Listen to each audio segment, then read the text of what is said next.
Hello, I'm Adriana. I'm a Master SoulPath Teacher and Guide. This intuitive reading is for Taurus, Sun, Moon, Rising, and Venus in Taurus.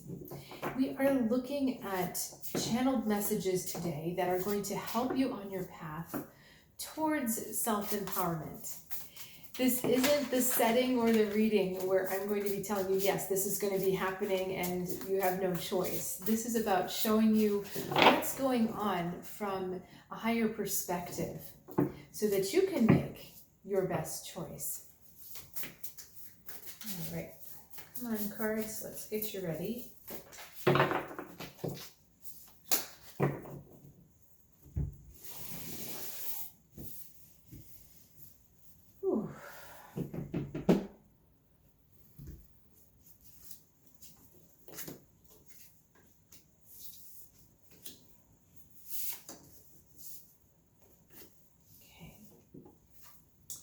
Emperor is a situation and you're reacting as the Hierophant.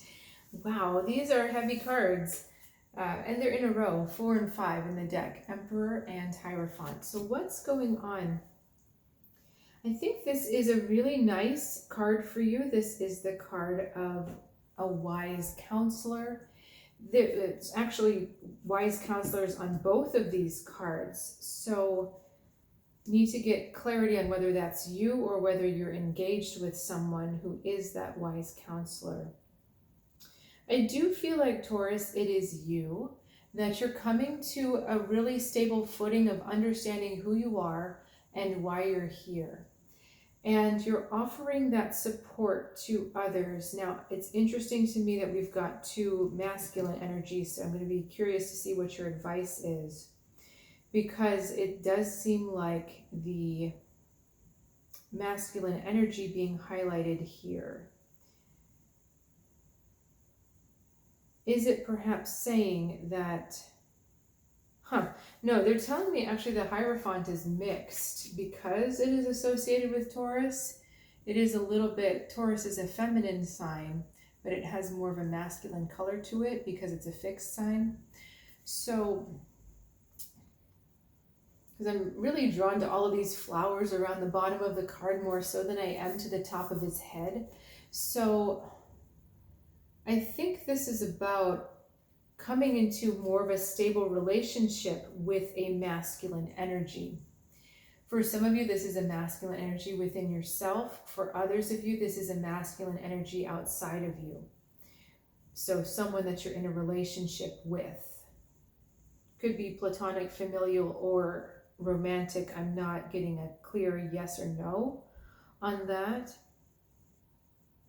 I also get a sense that you're very aware of a legacy that you're building, that you are on purpose creating this future for yourself.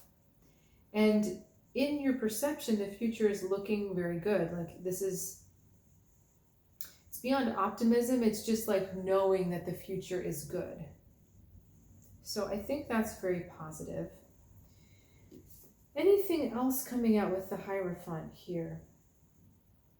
Really drawn to the blue beads around his neck. So I want to say to you, Taurus, that make sure you're really speaking and communicating your truth, because that is the one place that Taurus can get tripped up sometimes, is the throat. This is the strength and the weakness of Taurus, is the throat.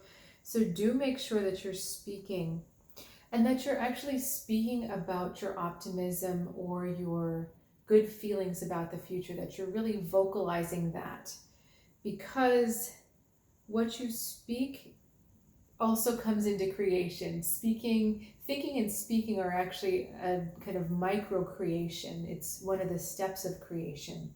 So if you keep saying how you feel inside, it's an extra level of affirmation. It's an extra level of kind of energetic fuel on the fire, perhaps. Words are more powerful than thoughts, actually. Spoken words are more powerful than thoughts.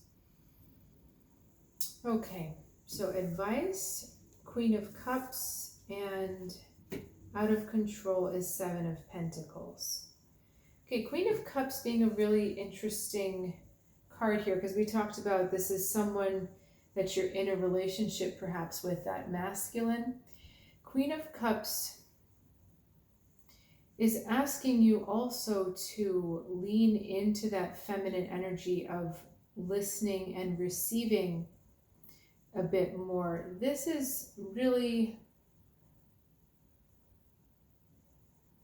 kind of the two basic things I think of when I think of this card are the heart, and a very open heart, a very nurturing, warm, maternal heart, and also incredibly strong intuition. This is really strong, undiluted feminine energy. But we didn't get the Empress here, we got Queen of Cups, which means that you need to be actually embodying this energy as you're interacting with this masculine energy. This means being receptive. This means leading with your heart rather than your head. This means also trusting your kind of grounded feminine position, trusting what your intuition is saying, trusting what you're receiving, and trusting what you're hearing from within. I haven't noticed this before, but she's got, I'm not sure what it would be because it's kind of coming up around her, the bottom of her face. She's got that blue, that same blue that I saw on the Hierophant, like almost in the same position. So I think that this is also asking you to really be in touch with that inner truth, with that inner listening. These two cards, Emperor and Hierophant, are very focused on the external world. Queen of Cups is very focused on that kind of liminal, mystical, internal world that's not tangible. It's about feelings, about knowings, about everything that happens inside that sometimes you can't even put words to. And it's also saying to remember to be emotionally nurturing to yourself and emotionally nurturing to others. Okay? And it's through the gold or the jewel for the Queen of Cups is that emotional nurturing. When she gives and then therefore receives it, that's when she feels most wealthy. And I think that's the challenge here. Seven of Pentacles is kind of out of your control. It's what is the wealth? Again, Pentacles, you're going to be looking on the outside. This one is asking you to look more on that inside. I really love how floaty this card is, especially on the bottom. It's like it's not bounded by the physical world, which is why intuition is such a strong concept with this card. Intuition and energy and kind of psychic energy transfer, that kind of stuff, you don't need to be so locked into a place for that. It's something that exists on a different plane, and therefore it's everywhere all at once. I don't want to get too metaphysical for this, but you're being asked to live in a different space than where you're currently living. Inward, I mean. Okay, so Six of Swords is the growth potential here. Oh, I really like this. Six of Swords is the growth potential. So, you know that you're on a spiritual journey. You know that you're on the journey to heal the ego and expand the soul, expand the heart. And as you allow this very strong feminine energy to come forward in yourself, then we have the energy of healing and balance, the Six of Swords. And as you allow yourself to embody more of this emotional nurturing, emotional flow, you'll find that something bigger than you is going to carry you forward through that healing. You don't have to actively seek it out. It's just going to happen. Situations are going to come back to you that help you heal what was broken. And there's an effortlessness to that on your part. And the highest outcome here, Eight of Pentacles. So 4, 5, 6, 7, 8. Did you see that? That's so cool. 4, 5, 6, 7, 8. Everything happening in a sequence, everything happening as it's supposed to. Eight of Pentacles is about your creative magic. What are you weaving? What are you creating in your life? what kind of work really brings you that satisfaction, and what is your special kind of magic that you bring to the table.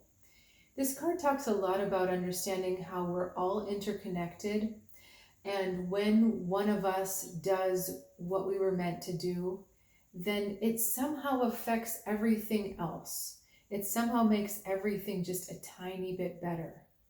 It sends out these energetic ripples that just help the entire network of connected energy, our entire universe and world. It just bumps it up just a little bit. It's just a little bit more light coming out.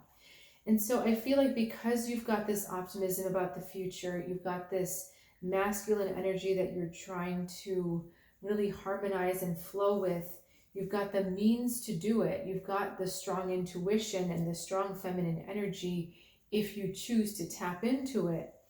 That comes together in the healing, and then Eight of Pentacles, you start to weave this magical future. And you start to bring together and attract work that really is meaningful to you, that is more connected to your heart's desire. Promotions can sometimes come with the Eight of Pentacles, or job offers, but in the esoteric realm, it's really that you've found your place, you know why you're here, and because of that, you're more connected to just the raw source energy flowing through. The way it's looking to me is like, if you can imagine a spring kind of bubbling up, maybe bubbling over a rock, and all of this water is kind of flowing out. If you put a stopper on that spot, you're going to have like less, or maybe you're not going to have any flow, or it's just going to be like a dribble coming down. That's what happens when we're not in alignment with why we're here and what we're supposed to do, and how our authentic selves can really come out.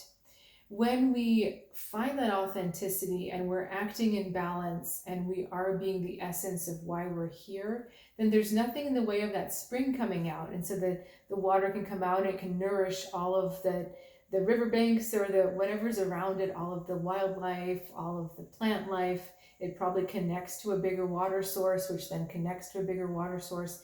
So that's what happens when you're doing what you love and you're creating from this place of balance and authenticity.